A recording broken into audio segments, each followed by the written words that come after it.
one. What do you think about this? I wouldn't say that was true. I think maybe that eVision had better marketing at the time. I don't know where they're at the moment. Better marketing. When I was selling Procyon, I had a lot of clients tell me that actually under the hood that Procyon was the better product. But then it would come down to, as I said, it'd come down to pricing, et cetera, because they're very similar products. If you prefer the look, if it was down to price, the same price, you'd probably go with eVision because it has a better look and feel. That usability, that side of it would probably go with it. But again, Procyon's now 2 years older. They may have changed things internally and changed the software. I don't know. Okay. Why did you decide to leave Petrotechnics out of curiosity? If it's not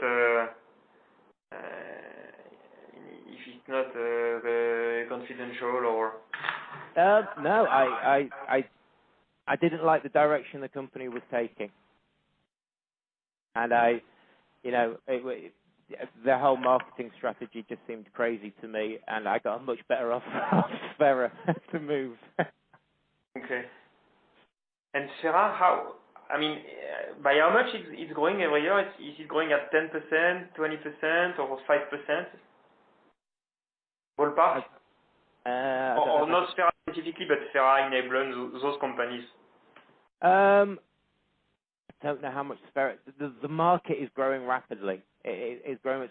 Sfera's officially 1 year old at this point. It's like a very mature startup because they came out of IHS. They're owned by a private equity company, et cetera, but they're smashing their numbers. That's all I can tell you. We're smashing our targets at the minute, which will be, it will come out. I'm sure it will come out pretty soon when they release their figures, et cetera. But we're smashing our targets. Okay. Well, okay, it's been 1 hour. Thank you very much, Andy. So thank you for all your answers. No problem. If you need any more, let me know. But yeah, it's an interesting field, permit to work, but it's definitely not a massive cash cow for anyone.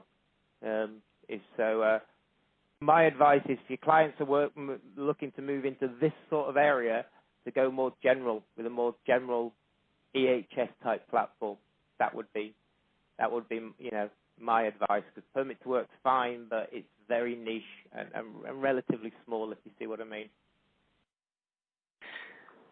Yeah, but this I still struggle to understand why it's so small, because Piper Alpha was of course a big disaster and was also due to failure in permit to work. So it's a mission critical system. It's used by thousands of employees at BP, at Shell, so it's very deep into the organizations. It's not used by thousands of employees. It's used by a subset of employees. It's not. You don't sell thousands of licenses. If it's BP's got, I don't know how many employees BP's got. If BP had 100 employees, it would possibly be used by 1 or 2. But if I'm on an offshore rig at BP and I have, I don't know, 300 contractors working on this platform, they will use on a day-to-day basis the. No, not all 300 will use the permit to work system, albeit they may see the permits, but they will not be using it. Only a subset of those will go in and request and issue permits. Okay. So again, the user numbers isn't as big as you think it's going to be. But it's a very important software for your operational safety. Basically, it's used by only from what you say, half of the company, and so there is a natural growth through penetration.